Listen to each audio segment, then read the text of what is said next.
స్వచ్ఛ హరితాంధ్ర వైపు ఏపీ ప్రభుత్వం అడుగులేస్తుంది. మొక్కల పెంపకం ఆవశ్యకతపై ప్రజలకు అవగాహన కల్పిస్తూ పర్యావరణ పరిరక్షణే లక్ష్యంగా ముందుకెళ్తుంది. అందరినీ భాగస్వాములను చేస్తూ ఊరువాడ పండుగల వన మహోత్సవాన్ని నిర్వహించేందుకు సిద్ధమైంది.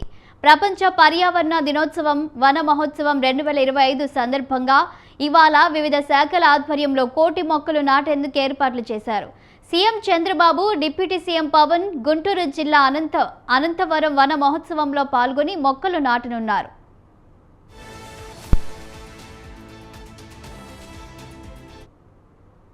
దీనిపై మరింత సమాచారం మా బ్యూరో చీఫ్ రమేష్ అందిస్తారు. రమేష్, చెప్పండి, ప్రపంచ పర్యావరణ దినోత్సవం సందర్భంగా ఇవాళ హరితాంధ్ర కార్యక్రమానికి సంబంధించిన వివరాలేంటి? ఈరోజు ప్రపంచ పర్యావరణ దినోత్సవం సందర్భంగా గుంటూరు జిల్లాలో జరిగే కార్యక్రమంలో సీఎం చంద్రబాబుతో పాటు డిప్యూటీ సీఎం పవన్ కళ్యాణ్ కూడా పాల్గొనబోతూ ఉన్నారు. మరి కాసేపట్లో ఈ కార్యక్రమం ప్రారంభం కాబోతుంది.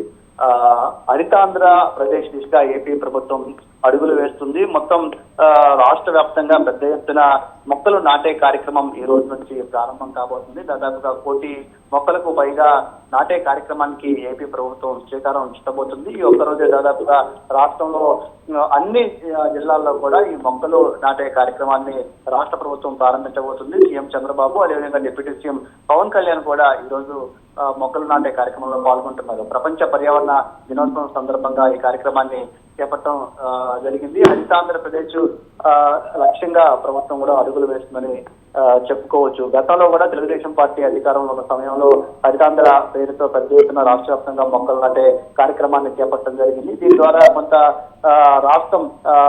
రాష్ట్రం అభివృద్ధి వైపు ముందుకు అడుగులు వేయడానికి, అదేవిధంగా హరితాంధ్రప్రదేశ్ దిశగా అడుగులు వేయడానికి కూడా పనికొచ్చింది. తిరిగి కూటమి ప్రభుత్వం అధికారంలోకి వచ్చినటువంటి నేపథ్యంలో మరోసారి హరితాంధ్రప్రదేశ్ దిశగా అడుగులు వేస్తూ ఉన్నటువంటి పరిస్థితి కూడా ఉంది. రాష్ట్ర వ్యాప్తంగా పెద్ద ఎత్తున మొక్కలు నాటడం ద్వారా విస్తారంగా వర్షాలు కురవడానికి అవకాశం ఉంటుంది. అంతేకాకుండా ఈ మొక్కలు నాటే కార్యక్రమంలో అన్ని ప్రభుత్వ శాఖల్లో ఉద్యోగులను కూడా రాష్ట్ర ప్రభుత్వం భాగస్వామ్యం చేస్తున్నటువంటి పరిస్థితి.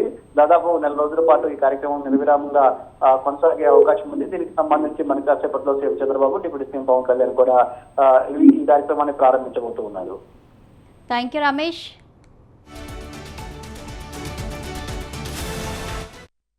వరల్డ్ లో one of the best city కావాలి. బిల్డింగ్లు కట్టడం రోడ్లలోనే కాదు, ట్రీ ప్లాంటేషన్, గ్రీన్ అండ్ బ్లూలో నెంబర్ 1 గా ఉండాలంటేనే ఈ యొక్క లేఅవుట్ లో 30% ఏరియాని గ్రీన్ అండ్ బ్లూ పెట్టాం. కానీ మన కంట్రీలో నేషనల్ స్టాండర్డ్ ఎంతంటే రోడ్లలో గ్రీన్ అండ్ బ్లూ తీసుకుంటే 10%. ఎవరన్నా లేఅవుట్ పర్మిషన్ పెడితే 10% గ్రీన్ అండ్ బ్లూ కుదరాలి. కానీ అమరావతి క్యాపిటల్ సిటీలో 30% ఏరియాని గ్రీన్ అండ్ బ్లూ కుదిరేశారు. అంటే ముఖ్యమంత్రి గారు ఆలోచించారు, ఇక్కడ ఈ ఏరియాలో ఫ్యూచర్లో కనీసం 2-3 డిగ్రీలు టెంపరేచర్ తక్కువ ఉండేటట్టుగా డిజైన్ చేయండి అని. అంతేకాకుండా ట్రీ ప్లాంటేషన్స్ 2 పక్కల వేసే దగ్గర కూడా అనేక రకమైన ప్లాంట్ సైంటిఫిక్ గా చేయమన్నారు. జపనీస్ కన్సల్టెంట్ కాంట్రాక్ట్ చేసి వాళ్ళు ఎలా చేస్తున్నారో దానికంటే బెటర్గా చేయమన్నారు. ఎందుకంటే నేను అనేక దేశ విదేశాలు అమరావతి కోసం తిరిగాను.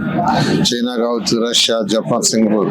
వాళ్ళ నర్సరీలో చూస్తే వాళ్ళందరూ ట్రీస్ కి సెలైన్ ఎక్కిస్తుంటారు. సెలైన్ మనకి ఎట్లయితే హెల్త్ బాగా సెలైన్ ఎక్కిస్తారు, సేమ్ డిటో ముఖ్యమంత్రి గారు అదే చెప్పారు. అదర్ కంట్రీస్ లో ఎలా చేస్తున్నారు అలాగా చెట్లు వేయటం కూడా, అంటే ఒకే రకం చెట్లు వేయాలా, మల్టీ కలర్ చెట్లు వేయాలనేది కూడా సైంటిఫిక్ గా ఎవరైతే ఎక్స్పర్ట్స్ ఉన్నారో వాళ్ళందరూ తీసుకోమని ఆ విధంగా అమరావతి క్యాపిటల్ సిటీలో గ్రీన్ అండ్ బ్లూ ఏదైతే ముఖ్యమంత్రి గారు ఆదేశించారో ఆ నేపథ్యంలోనే కొండవీటి వాక్ కావచ్చు, పాలవాక్ కావచ్చు, గ్రావిటీ కెనాల్, దానికి 2 పక్కల బఫర్ ఏరియా చాలా పెట్టారు.